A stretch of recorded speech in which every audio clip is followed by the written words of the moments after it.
Hello everyone and welcome back to this week's FailRace versus Community. This week we're running in stock Ginetta Juniors for some single make racing, starting off with first race here at Brands Hatch Indy Circuit, starting down in 18th place back towards the back for the grid, so it doesn't seem like our luck has improved much from last week in grid positions, but as we look to turn one, go try and see if we can maybe get a cut back here on you, and he slides off of the apex curb. We're not quite alongside him, it being 3 wide from just side back over. Coffee has a look down the inside, has to take a love curb, doesn't quite make the move work. Do get a couple of positions from people running wide on the outside. We're looking to the inside of Ewan, it's 3 wide, so we head down to the left-hander Ewan running out wide. So you got a little bump on the inside, but we do have them. We have a good run here on the dark green Ginetta. We slip up into 14th as we head towards final couple of corners, and they're still fighting side by side behind us, which lets us get a little bit of a gap in front, which is really useful to help break the slipstream till we cut on to start of lap 3. Now cars run wide into gravel, bit of a bump between the 2 cars in front, one of them getting into the gravel, the other slowed down quite a bit, so we're going to try and gain 3 positions here. The purple car has another look back up the inside into Druids, but can't get far enough alongside, and we'll get ourselves up to P11. Try and break slipstream once again, try and hunt down the cars in front now. But there's 1.5 second gap, but as we come towards the end of lap 8 now, we've closed that in with some help from fighting from this squabble of cars. As we head on to the start finish straight, one car, blue car there, running wide into the gravel. That'll be a free position for us up into the top 10. We've got a run here on Javi as we head towards turn 1. Can we get to the inside? We're starting to pull alongside, so we'll have a look, dive to the inside, try and make sure we don't collect Heiko in that as well, and we get the move done. Heiko runs a little bit wide onto the gravel, slows our momentum down, and I'll guess up into 8th place on the 9th lap here. Hopefully we can break away ever so slightly, try and break slipstream, but Javi's looking to come back at us, has a good run off of Druids, forcing us to go a little bit defensive, but we'll try and carry a bit of bar momentum through the left-hander here. He's right on our rear bumper as we head into the final few corners. Gotta be careful by maybe a lunge down the inside for the final corner here, but we managed to keep the car tight and hold on to position now as we head down start finish straight. It's all about the slipstream. Slipstream quite powerful here, as long with getting the right timing your gear shifts. You'll be shifting right on the 6k mark. Car drops in power after that point in the rev range, but Javi with the slipstream looks to the outside, can't quite get far enough alongside, has to tuck back in. We're going to go defensive once more up into Druids, just try and hold on to our position, and we managed to hold on to Javi though with good run out of Druids once again, forcing us to go defensive. This fight really dropping us back from the cars in front, which is quite painful, not getting any of the slipstream that would be very beneficial to us. We head into the final couple of corners once more. Very short lap here, of course, at Brands Indy. That time's tick away, but we're a little bit wide this time round, and that is going to allow Javi up the inside. Can we maybe try and carry a little bit more momentum on the outside? It is going to be slightly longer distance lines, we'll need a good bit of momentum, and we are pulling in front, though we're going to have the outside for turn 1. Let's see, can we maybe try and hold around the outside here? Javi throws it in, pulls in front, and Heiko now is going to try and take advantage of the opportunity, get cut back and get to the inside of Druids. We're going to try and hold around the outside again. Javi though just getting a little bit deep, slightly holding us up, and that's going to allow Heiko to complete the move. Heiko nearly getting the move done. Having a look on Javi as well, just didn't quite have the momentum off of Druids, but we've got a run here on Heiko, a little bit wide for the apex of the left-hander, allowed us to get to the inside here through the final left-hander, but into the final corner it's going to be the outside for us. We're going to try and carry the momentum once again. Can we get the run off the final corner here? Heiko's going to have a slipstream from Javi, unfortunately, but we are still gaining. We're gaining as we come up to the line. Can we do it? It's just not enough. and we'll have to settle for P10 by only 0.02 of a second. Not only in our final race time, but in the fastest laps as well, which is quite insane to have both of those happen. The same differences between the two. Very, very insane. Close finish there at the end. But now we move on to Homestead Miami Road Course, starting back in 19th. Group positions not improved at all here. But as we get a decent start here, we've got a run on the green car heading into turn 1, and we've got another car on the outside of them. We might be able to get through into turn 2 now. Try and squeeze them out on the outside. There's still a little bit of wheel rubbing, but it's alright. We're looking at the outside of someone for P15, just getting held up by a purple car here. Slight tap in the rear bumper from behind, but we're up 4 positions already, up to 15th, as we're pulling into the slipstream of the purple car, heading towards one of the couple of hairpins around this track. Purple car very early on the brakes. That's good. Let's get an easy move up the inside on the brakes. Car out wide there in front of us is going to compromise their exit as they run side by side down towards the next left-hand hairpin here. Not close enough for any slipstream, but they're still sort of bunched up from the start here. So with a bit of free air in front of us, we gain a lot of time under braking. Little tap of the car's rear bumpers, things just concerting up. Car runs wide on the exit, and we'll take that free P13. Purple car though has a bit of a run on us in the background. Has to pull out the slipstream though, and loses the momentum as we're getting slipstream from the green car in front, as we slightly cut the left-hander, just not quite being able to see the apex. Green cars holding each other up. We get a run on Gibgob here, trying to get to the inside. They're going to hold the inside into the first part of the chicane, however we'll hold the outside, gives us the inside for the second part of the chicane, and allows us to complete the move. A slow run off of the chicane from Gibgob will allow us to start to break away, and they'll start fighting in the background, which will allow us to run away.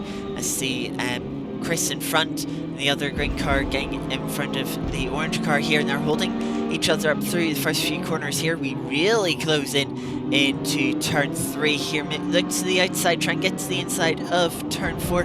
Not quite far enough alongside, though we do force the orange car to take longer line, compromising both of our exits. And that means orange car's just fallen far enough back that they're not going to get any slipstream from Chris in front. That'll allow us to pull alongside here in the side draft towards the hairpin. We'll brake a little bit later to get the move done in the hairpin. The orange car's going to try and hold it around the outside. We give them enough space, but in the end it's not enough. We'll have the better exit as well to pull in front. Just timing those gear shifts perfectly to help out as well as we head towards the hairpin. We're going to cut now to the start of lap 3. We're gaining and gaining onto Chris into turn 2. Not quite close enough to make a move into turn 2 though. Slight of the apex skin, just not quite being able to see it. As we follow Chris through the section, we're not going to go for a move into turn 4 here, just to try and get the best run possible and get into the slipstream. Chris, a little bit of grass on the exit, doesn't have a great run here. We're in slipstream, pulling closer. Chris goes offensive, but just leaves the car width on the inside for us to sneak up through, and we're going to try and get the move done under braking, pull the car up for the apex. Chris tries to go for a cutback, but we keep the door shut with a little bump from Chris. Does push us a little bit wider, but Chris doesn't have the run anymore to get the move done. Once again, just timing our gear shifts perfectly. We'll pull back in front as we cut forward 1 lap. We're closing in on the cars in front, starting to go side by side into the hairpin now. Really lets us close up, and we're going to have a good run in slipstream here, but unfortunately the green car Vante is going to have a slipstream from the purple cars.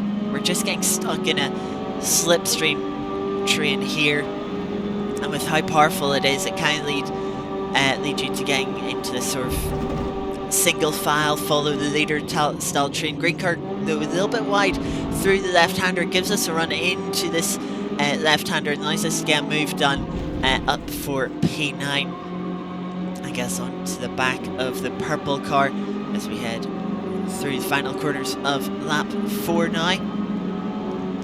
try and get in Slipstream for purple car. We're going to cut ahead to the end of the final lap now. As I said, just a Slipstream train for those 1.5 laps there. But as we head to the final few corners, purple car making a mistake getting on the grass into the braking zone. We're going to try and open up the final part of the chicane, try and get a better drive off, and we do get that better drive off, get a cutback on the purple car, and it'll slot us up into P7 on the final corner. Another race, just sort of Slipstream trains holding us up, but we got up 12 places.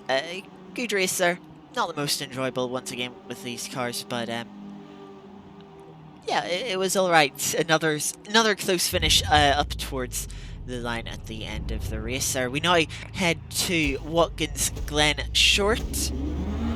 A little bit better on the grid position this time, up into sorry, further ahead in 14, still in the latter half of the grid.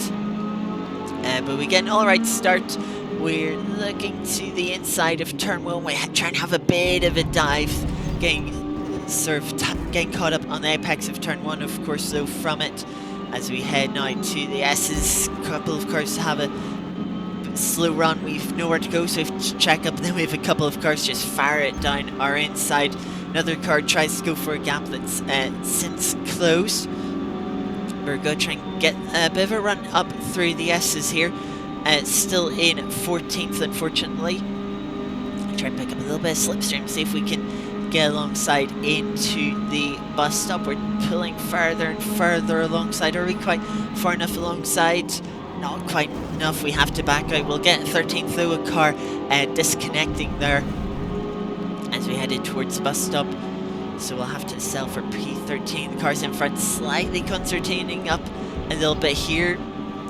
Quite a few poor runs here out of the long right-hander, and that'll give us an amazing run. We'll look to the outside on the exit, and we'll just pick up quite a few free positions. We'll get to the inside here of the green car. We're not quite far enough alongside to dive it in. With how many cars are in this pack, we think better of it. Slightly back out, though. A couple of cars running wide, just quite a bit disrespectful of track limits there. Unfortunately, it's going to hold us up in 12th place. We're going to look, see if we can get a run to the outside here. Can we quite get alongside? No, the track just slightly narrows, so we have to back out and move there. See if we can maybe get a run on Ewan on the exit. Ewan running a little bit wide. We'll allow them to carry a little bit more momentum, but we still have enough speed to get in front into the S's. Slipstream as well will be helping out there. As we head through the S's, we've got a good Slipstream run here on Alex as we're heading towards the bus stop. The question is, where will everyone go? Are we going to see a defence? Alex just following Glisker for the Slipstream. We're going to pull out to the left-hand side, just starting to get a little bit of an overlap, but it's not enough of an overlap. We're going to have to back out as we head to the bus stop. It's side by side in front. That Alex looking to the outside is going to get held up, so we're going to go for the inside. Maybe try and get to the inside here of the blue car as well. Try and get ourselves up into P8. We do get in front of Heiko, who's on the far right side. But unfortunately, we don't have the momentum. Glisker getting a Slipstream off of the car in front as we head to the penultimate corner now. Just not quite as brave into the penultimate corner as the cars in front. How about through the final corner? Maybe just going down one too many gears for the final corner, running our momentum. Kind of holds Heiko up a little bit too. That allows Alex to get a run on them. But we're going to cut forward lap. Things settled down a bit, but we did start catching up a few cars up in front here. As we see Glisker nearly spinning one of the cars in front. As we're going to try and capitalise on this up through the S's. Get alongside, but nowhere to go, so we have to back out. Alex now gets the really good run, tries to find the gap, doesn't quite find the gap to fully utilise that momentum, so we now start getting some momentum, pulling ahead of the Greg's car. Let's head up to the bus stop, just getting clear of those cars on our outside, but Heiko's still alongside. He's going to try and challenge us through the bus stop. We're going for the inside though for the long right-hander here, and that's going to allow us to hold on to P8 for now.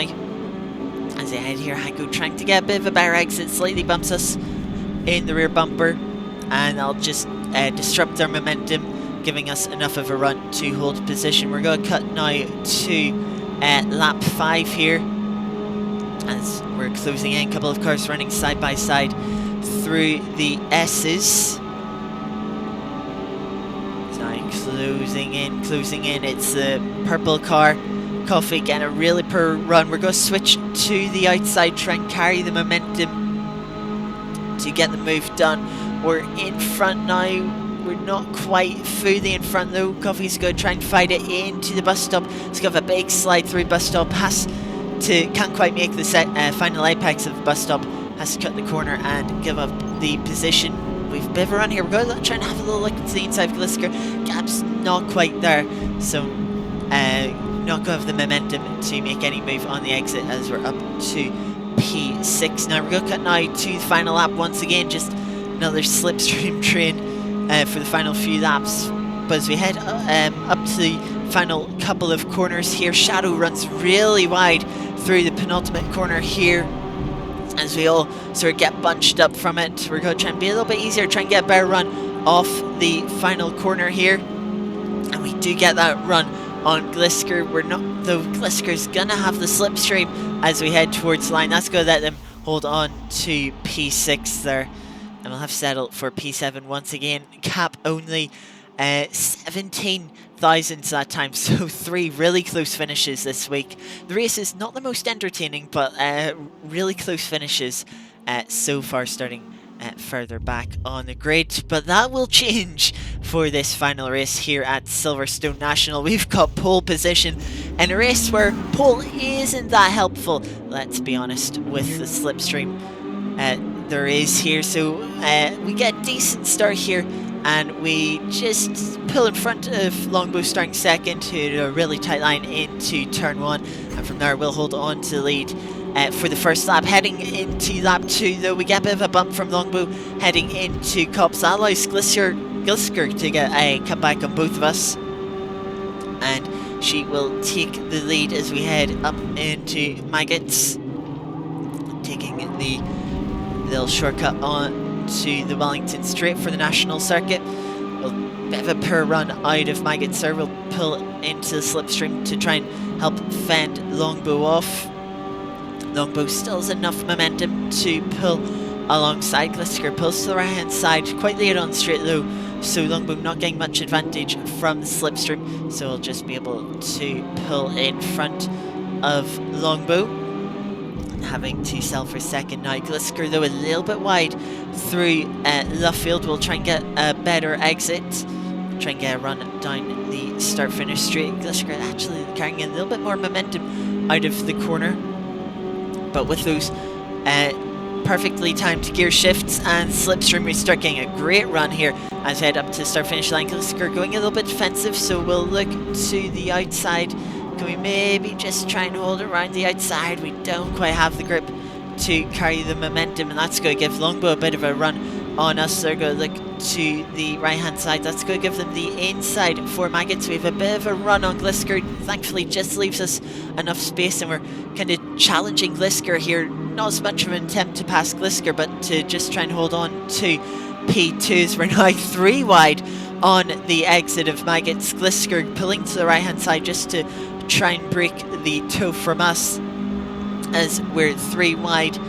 8 down towards Brooklands. Brazen just pulling in front, but we're going to try and dive up the inside to try and reclaim P2. We're just going to squeeze Brazen out on the outside. Glisker running a bit tighter to the apex here through Luffield. We try and run a slight bit tighter to get to the inside, but it does cost us a bit of momentum once more. But as we head on to the start finish straight, once again just falling into a bit of a slipstream train, but we have a run here as we head down the Wellington Straight. We're going to pull to the outside of Brooklands, trying to see if we can maybe get a move done here, which would give us the inside for Brooklands, or sorry, for Luffield, sorry. we don't quite get done. We look to the outside of the field, maybe a bit of a desperate attempt to try and make a move. But again, we're not able to carry the momentum, and we lose out to Brazen, but we do have a much better run than Brazen off the corner. We try and look to the inside, to the outside. Eventually, we decide on the inside. Glisker pulls over to give us Slipstream to try and defend from Brazen. We have a little look on Glisker as well. We're quite tight on the apex of turn 1, so that's going to cost us a little bit of momentum, but we're going to hold it side by side with Brazen up towards Maggots. Heading in just slightly, not being able to break as late as I would have liked with Glisker in front of us, but it is enough just to get in front. There's an ever so slight bit of overlap between mine and Brazen's rear bumper, but it's nowhere near enough. We're able to squeeze out Glisker, going a bit defensive, trying to move around, break the Slipstream. Though we have a bit of room, we're going to try and get to the inside. We break a bit too late, lose the rear end, and just trying to pick up the throttle, run a bit wide. That's going to lose us a few positions down to P4 there, getting tagged in the rear end bits. Go like Liam to our inside. We're 3 wide now coming out of left field. Longbow's go for the momentum on the outside. Liam's gonna have the inside. Fortunately, Longbow just slightly moving over. We don't quite have the run on Liam's. We're actually 3 wide now. Rusky on our outside. Let's go 3 wide through turn 1. Rusky just running wide, extending the track limits to carry a bit more momentum. A bit quite rudely, I would say. As we head to Maggots, we're going to try and break it a little bit later, try and just squeeze Rusky out on the outside. They're just going to keep their nose in. We're going to squeeze them to the outside, show our displeasure of their track limits extending. But it's going to be side by side in towards Brooklands here. We're just falling far back enough to lose the Slipstream. We're going to squeeze Rusky to the inside of Brooklands. They're going to kind of push us out wide a little bit, but we're going to force ourselves back down the inside of the field to get a bit on the grass, which really ruins our momentum on the exit. That allows Shadow to get through on the inside of the field. As we head to start finish straight things, we settle down a little bit and we'll start catching the cars in front once again as we jump to the penultimate lap now. Bit of weaving in front, trying to break the toe. Shadow looking to the outside of Liam. We're going to try and use the opportunity to dive to the inside of Brooklands, just squeeze Shadow out a little bit, but they're still there alongside. We give them room into the field, but again, just can't get a move to work on the outside of the field there. So we try and pull into the Slipstream, but with the cars in front of us, it just evolved into another Slipstream train. So we cut to the end of the race and we'll have to settle for P7 once more. 3 P7s to finish off this week quite decently, though a little disappointing this race when you consider we started from pole. The racing, not amazing with these cars, but some very close finishes, of course, in the first 3 races. Just a little too many Slipstream trains, really, to be all that enjoyable. However, that's going to do it for this week's FailRace versus Community. Thank you very much for watching, and until next time, goodbye.